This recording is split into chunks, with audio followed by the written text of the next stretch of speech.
Hey, good morning. This is Wes Fryer. It is Thursday, March the 6th, 2025. I'm here in Charlotte, North Carolina.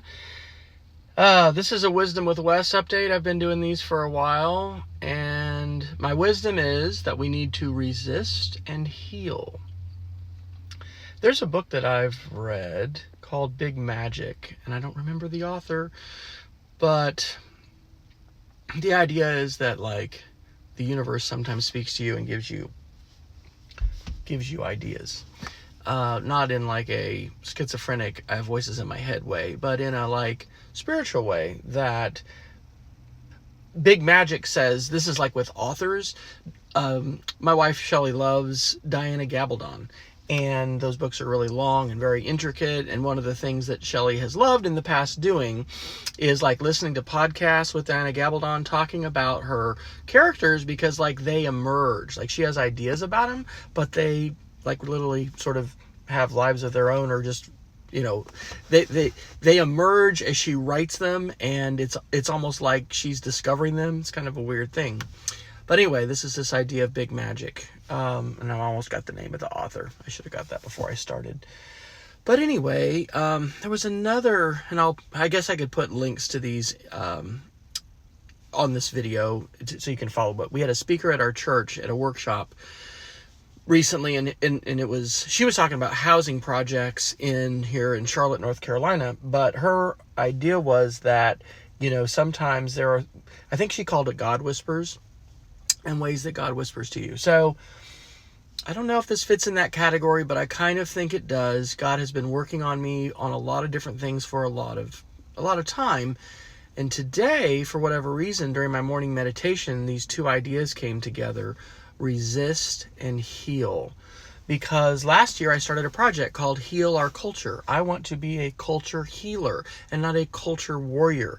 And oh my gosh, is the culture war ever, raging all around us? And it's just crazy. I do not start the day looking at Google News and my news apps. I don't. And so I started a project called Heal Our Culture. You can find it at healourculture.org. And I think that is super important, that we find ways to build up each other, to support the values that we believe in. I mean, the post that I just shared this week was about the 2023 movie Sing Sing, which is a very redeeming and uplifting true story of men who are incarcerated and turn to theater and end up, I think, lifting each other up and empowering each other. And a friend of mine, David Harris, recommended it. I think that we need a feed of content that is edifying and healing and good, and that's the idea of Heal Our Culture. But we also got to resist some of the crazy stuff that's going on and some of the illegal things that are happening. Sadly, there are folks that are doing some illegal things in our country who have a lot of power today. And I have realized that this is the work. Our African-American brothers and sisters who have been struggling and fighting for rights, for human rights, for justice, for equal treatment under the law, for teaching of all of our history, okay? Black history is our history. It is U.S. history. We have Black History Month. We just wrapped up in February. But there is important work to be done, and the struggle that we have had for civil rights, for human rights, it goes on. And so today's thought is a merging of these two things. So I actually went on to GoDaddy and I registered the domain resistandheal.org. So I'll have to later today point the domain that's registered to the Google site that I started. And you could, if you happen to see this now, you can go to thework.wesfryer.com. And I started that this week. Last thought is connecting in community. This is super, super important. And so I want to invite you to join a lovely community that I've been meeting with for about 4 weeks.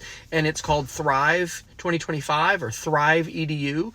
My friend Lucy Gray, who is an educator and a very innovative person and a great networker and organizer and online conference planner, Lucy has set up a Substack, and you can find it at Thrive edu, THRIVE edu.substack.com.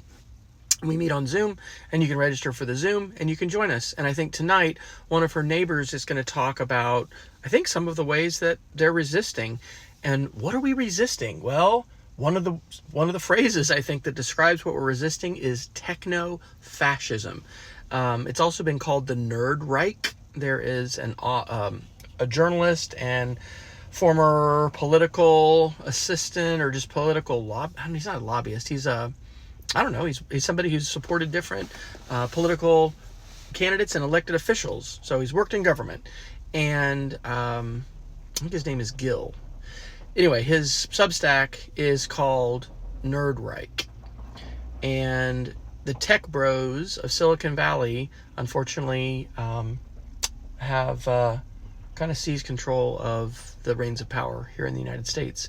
They're doing some bad stuff. Yesterday I heard that the procurement cards for every VA hospital have been frozen, so VA hospitals can't buy stuff, including medicine for their vets.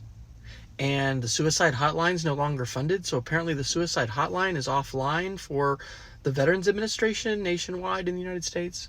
Crazy. So, my name's Wes Fryer. You can find ways to connect with me at wesfryer.com. If you want to support my work, you can go to Patreon, patreon.com/Wes Fryer. Have a great day.